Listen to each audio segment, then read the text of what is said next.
संत रामपाल जी महाराज का सत्संग। सद्गुरु रामपाल जी भगवान का सत्संग। हनुमान जी का मोक्ष भाग 9। हिंद महासागर पर राम सेतु पुल का निर्माण किसने किया था?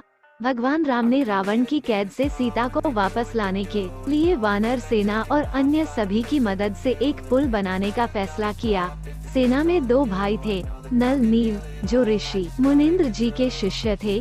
ऋषि मुनिंद्र जी ने उनकी बीमारी को ठीक किया था और उन्हें आशीर्वाद दिया था कि अगर वे पानी में अपने हाथों से कोई वस्तु डालते हैं तो वह डूबेगी नहीं, बल्कि वो पानी पर तैरने लगेगी, जैसे पत्थर, कांस्य के बर्तन आदि। लेकिन नल नील को अभिमान हो गया और वे अपने गुरु को भूल गए, जिसके कारण उनकी शक्ति चली गई। भगवान राम ने 3 दिनों तक सागर में खड़े होकर समुद्र देवता की आराधना की ताकि महासागर सेना को जाने के लिए रास्ता दे, लेकिन समुद्र देवता ने ऐसा नहीं किया।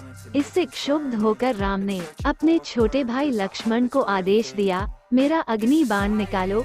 ये प्रार्थना की नहीं अपितु कठोरता की भाषा समझेंगे।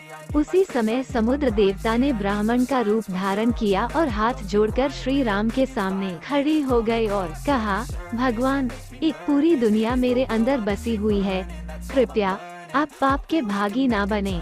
कुछ ऐसा करें जिससे आपका काम भी हो जाए और किसी को कोई नुकसान भी न हो। ब्राह्मण रूप में समुद्र ने रामचंद्र को नल नील की शक्ति के बारे में बताया, लेकिन नल नील पत्थरों को पानी पर तैराने वाली अपनी शक्ति खो चुके थे। तब ऋषि मुनिंद्र कबीरदेव को रामचंद्र ने याद किया, जो सेतुबंध में प्रकट हुए और उन्होंने रास्ते के पहाड़ के चारों ओर अपनी छड़ी से एक रेखा को चिन्हित किया और बताया, मैंने पहाड़ के चारों ओर रेखा के अंदर के पत्थरों को लकड़ी से हल्का बना दिया है, वे डूबेंगे नहीं। उन हल्के पत्थरों से आप पुल का निर्माण करें। हनुमान राम के भक्त थे। पहचान के लिए हनुमान ने उन पत्थरों पर राम राम लिख दिया। वे पत्थर नहीं डूबे। नल और नील वास्तुकार थे। उन्होंने पत्थरों को तराशा और अपने गुरु मुनिंद्र जी के आशीर्वाद से सेतु का निर्माण किया। भगवान राम ने अपनी सेना के साथ लंका की ओर कूच किया और राम रावण का युद्ध हुआ, जिसमें रावण मारा गया।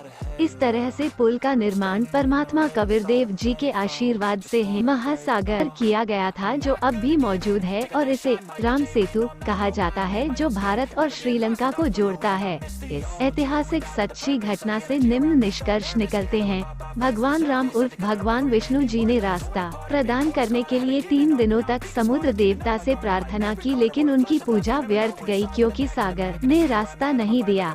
सच्ची उपासना की राह में घमंड शक्तियों को नष्ट कर देता है, जैसा नल नील के साथ हुआ।